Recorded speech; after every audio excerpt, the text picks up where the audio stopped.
guys, ReviewTIJ, and welcome to a third episode of the Toby Talk series that hasn't been here for about 2-3 months because I've had absolutely nothing to talk about. But you know I'm not quiet, so I'll stay loud, and I'll stay loud with my two co-presenters just for today for Toby Talks. We have Matt Coombs, who's been in a hell of a lot of my channel, so I'm not even going to get him to introduce himself because he knows who he is. And our second guest, who we've never had on his channel before, but I do a co-op series with him. You know who he is. Top of the morning tea. Right, let's get into this. Okay, we need to talk about something. Yourself. This is your video, you need to... Me? No! Right, come on, what are we going to discuss? We've already discussed what we're going to discuss, so... The first subject is... I'm going to ask you, Matt, first. What's your opinion of Heikki Kovalainen driving the Lotus for the last 2 races of the year? To be honest with you, I was quite shocked with Lotus's decision. I thought they put Valsecchi in, as he is the test driver, and on the contract it does say that he is, if a driver, or if their main driver falls ill, then he'll take over. So I was quite shocked that Kovalainen got the Lotus seat, but I'm pretty glad he did, because he clearly does have the experience, and he also does have the pace as well. He was only a couple of tenths off Grosjean in a new car to him, so... I don't really know, to be honest. Was it a good decision? We'll see. What do you think, James? I don't know, I think they would have put Valsecchi in the car if if they hadn't been enough fight for second in the constructors, but they wanted someone that's, proven point scorer in other cars, and he's won a race before, so I think they just needed the points. Yeah. Yeah, exactly. Okay, so my verdict on it is that I think it's a good decision, but it does pay me off a little bit because in the contract, it's a bit like Sam Bird and Mercedes, it's a reserve driver, so effectively, in his contract, as Davide Valsecchi, he should be able to race if a driver falls ill. And as well, I don't know if you watched the first practice coverage yesterday, but basically what Martin Brundle was saying, he's almost like a lost boy, isn't he, Valsecchi, because his career's racing. He hasn't even, he hasn't been in the racing car all year round. And when he gets the opportunity to be in a race car, it's just took away from him. I agree with that. So, that was pretty brief, but we're going to circle on to the next subject, which could be interesting. I'm going to ask James this one first. Hey. Is Grosjean confirmed for next year? Pretty much, yeah. Yeah, he's pretty much confirmed. Not officially. Okay, so let's say Grosjean's confirmed for next year, James. Yeah. Who's his teammate going to be? He is going to be Pastor Maldonado. I don't want him to be there, but it's looking ever likely with Lotus's situation financially. It's a bit of a shame, really, because I think Hülkenberg he needs a break of some sort. I mean, he's just so unlucky that today money's just plays such a big part in deciding who drives for who, but it is looking like it's going to be Maldonado. Yeah, because Alan Prost said in an interview, 30 years ago, he'd have been Hülkenberg, if Hülkenberg was in the sport 30 years ago, he would have had a top drive by now. Mm-hmm. I think it's unfair that somebody like, let's point out Daniel Ricciardo, gets the red, but he's a good driver, but I just don't think he's as good as Hülkenberg, so it's a shame, that some drivers get the chance to drive a car, the crap. But it's money drivers, unfortunately, that is with this sport. Motorsport, it's all about money now, and that's the unfortunate thing. Yeah. But what's your view on this, Matt? I agree with both of you, and I think it will be Pastor Maldonado. Obviously, as James mentioned, due to their situation financially, I think they'll have to steal Maldonado's money. I believe PDVSA, I think one of Maldonado's main backing sponsors, I think they're currently in negotiations with Lotus, so I assume that means that Maldonado will be going there. Because obviously they do need Maldonado's Venezuelan backing. Well, moving on to the next subject, definitely one that Hibby will like, James. It's the fact that Felipe Massa has been signed up for Williams. And obviously, if you don't know, Felipe Massa is James's favourite driver, so he's loved to bits that he's got the drive at Williams. But have you got any other views on this, on the point that Massa's going to Williams, James? How do you think there'll be a better team with Felipe Massa next year? Potentially. Well, we'll just have to wait and see, because if they produce a car like they did this year, they're going to be absolutely nowhere, and I really hope that they can build a car which can at least, not necessarily for podiums, I'm not expecting that next year or anything like that, but, just, points of every 1 or 2 races would be good enough. But I think he seems to want to push the team forward, he seems happy to have joined them, so hopefully he can drive them forward. What if Rob Smedley and Ross Brawn are there? That'd be brilliant. Especially Rob Smedley. I'd just be happy if Rob Smedley was there, because they're absolutely hilarious. But, Ross Brawn, I'm not sure, because he seems to be wavering a bit in terms of wanting to be in Formula 1 these days. Would you agree, Matt? I would agree with that. I have heard that Sir Frank Williams has wanted to contact Ross Brawn about a position at his team. So, if they do get Ross Brawn, will it make that much difference? I think it will.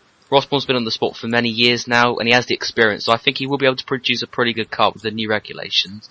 And obviously they have the Mercedes engine as well, which could make a bit of a difference, but I'm not too sure. But yeah, with Massa and Bottas, I think that's a pretty strong lineup for next season, and hope they can do well. Next subject, I was talking about this with James earlier actually. There's been links with Paul di Resta to IndyCar. So, Matt, is he going to be in a Force India or an IndyCar car next year? Oh, that's a tough question, actually. At the moment, he's 10th in the driver's standings, I believe. It's a bit complicated. I don't think he's been terrible this season, but I don't think he's been very good. So I think he's been sort of average this season. The same with Sutil. But I think it would be slightly harsh if they ditched the rest. I mean, he has had, let's face it, 3 years now, and he hasn't really impressed to go to a bigger team like Mercedes, for example. Obviously, he missed out on the McLaren drive. It's not. I don't think personally that it's not about impressing the big teams. There's not space at the big teams. He could have got the McLaren seat, but Perez got the seat ahead of him. Yeah, Carry on. Alright, I think that sent him into some kind of... He's not been the same since the end of 2012, because many people seem to think he deserved that McLaren seat, but when you look at the standings, he's actually 9 points clear of Hülkenberg, and 19 points clear of Sutil. Well, but that's the run of 7 races where he didn't really score. That was a bit worrying, though. Yeah. Yeah, so I think him going to IndyCar, I think, is quite possible if he doesn't get the F1 seat at Force India. I mean, this is what pit drivers are resorting to now. Obviously, Sam Bird's got an IndyCar link, and he's revealed that he'd like to go to IndyCar next year. So, all of the development drivers, and Paul di Resta and other drivers as well, don't actually believe that there can be an F1, they're resorting to IndyCar. These are forms of, driving more motorsport. Mm-hmm. Yeah. F1's more of an exclusive sport than it ever has been before due to the pay driver situation. Yeah. I'd say anyway. So our next subject is about what we briefly touched on there. Matt's going to be very disappointed with this, and I think I do know. About. But Matt, I'm going to go to you first. Yeah.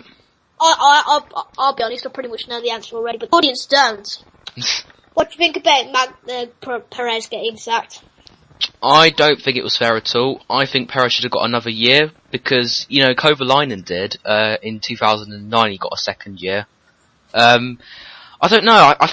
I don't see why they sacked Perez because I don't think he's been that bad this season. He has made some silly mistakes along the way, but most of that's, to be honest, is down to bad luck. And he's performed well. I think he's been fairly equal to Button this season. I think McLaren should have waited another year or two until Button retired and then put Magnussen in the car. So I think sacking Perez is slightly wrong because now he's probably going to be out of F1 and another driver's career has probably been ruined now because of that decision. I mean, let's face it, you're 23, you've drove in F1 for, is it 3 years? Yeah, 3 seasons including this one. Yeah. He's 23 years old, he's been in for 3 years, you don't expect to be said that you're going to be replaced by a younger driver, do you? At that age. No. Stupid. Hopefully, he finds a seat. I think the most likely team is possibly a return to Sauber because I think he does still have that Mexican backing, which should help out Sauber's financial situation. Yeah. Yeah. Next, we're going to have a short preview of the Austin GP. So, James, I want your pole sitter and the winner. Massa. Seriously, come on. Fine. Vettel. Yeah, Vettel for me. Vettel. Yep. I'm gonna go controversial because that's what I like to do. Poll Mark Webber. Nah. Winner. Trying to think. Roman Grosjean. No. That's controversial. I mean, yeah, it's good to be positive, but the way Sebastian Vettel is going right now, I just could not see anyone beating him this season. No, exactly. I agree with you. I mean, I'd be Vettel, but it's just providing another opinion. I mean, I'd love that to happen. Mm-hmm. I mean, wouldn't it be good if Heikki Kovalainen won the race? Oh god, yeah, oh boy. Definitely. You know, yeah.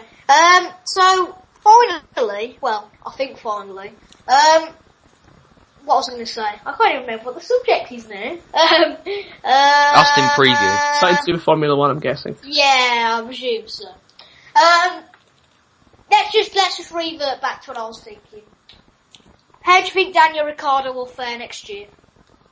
At Red Bull. James, your opinion? I think he's going to do really badly. Like the first half of the season, he'll just be in Vettel's shadow the whole time. But I think he'll have one race that he wins the whole year. I think he'll have one win next year. But I think it's just going to be a learning year for him next year. They just want him to settle into the car, settle into the team as, let's face it, a number 2 driver for the next 4 or 5 years, I'm guessing. So I hope he does well, but I'm not really sure how he's going to do. Yeah, I agree with James on that one. Yeah, you agree?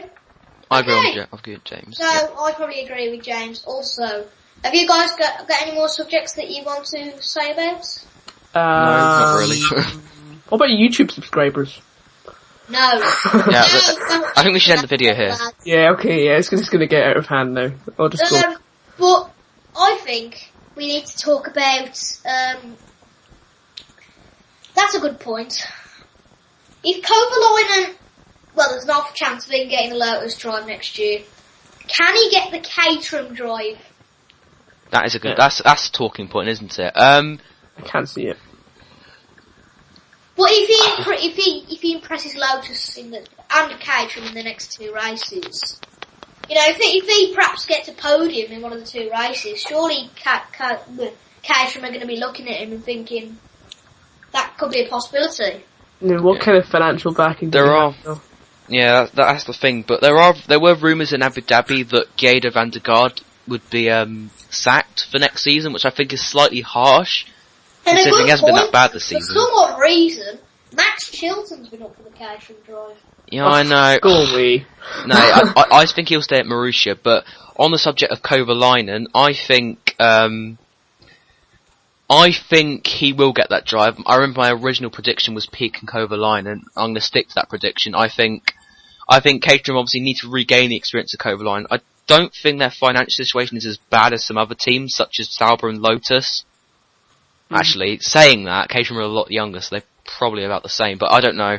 I just have a feeling that Kovalainen will get the drive alongside Peak for 2014. Yeah. And finally, is Vettel going to become a 5-time champion next year? Well, I don't know. Because there's a lot of talk of Mercedes having a bit of an advantage with the new regulations, and hopefully by next year Lewis will be properly settled into Mercedes. So I think there will be more of a challenge than there was this year. I think it really depends whether the engines really make that much difference, because everyone's saying they will, but I don't think they will, to be honest. I think it will still really be down to the car rather than the engine, so I think Vettel could easily become a 5-time world champion. Yeah. If you had to name 3 competitors for Aston Vettel next year, who would they be? I don't say it in the blue because you don't know what any of the 2014. Let's just say every car next year is equal. Who would win the championship? Alonso, Hamilton, they'd definitely be up there. So is it 3 competitors? Is this apart from Vettel? Yes. Alright, okay. But I'm saying now, if everybody had an equal car, who would win the championship next year? Alonso, Hamilton. 1 name, not 2. 1. Oh, 1. I'm gonna go Lewis Hamilton. So everyone was in equal cars? Yeah, and my top 3. Wow, that's tricky. Lewis Hamilton first. You might be surprised, but Roman Grosjean. I am surprised. And Sebastian Vettel third. I would say... Do you know the reason I haven't included Alonso in there? Why Because not? Alonso is cracking on a bit now. Yeah, I think. As Yeah. well as Massey, he's getting a little bit older, so his driving's going to come off a little bit. That proved with Michael Schumacher when he come back, and he was just way too old for... Yeah, but then again, I'm Kimi sorry, but I'm sure he's Schumi fan, but that's just the truth. Kimi is 3 years older, and... 2006. Yeah. I don't know, because there's two sides to a comeback. There was Michael Schumacher's comeback, which was just shocking. And then it was Kimi's comeback. And he's fighting for the championship. But, in terms of top 3, I'd say Vettel, Hulkenberg, I know, and, probably say Hamilton. My top 3. First, it's a tricky one actually. It's difficult. It is really difficult, especially just thinking of the drivers in the slower cars. Oh my goodness. I'm going to say Hamilton first, second Hulkenberg, and be shocked by this next choice. Jules Bianchi. Yep, Jules Bianchi. Oh, got it. Really?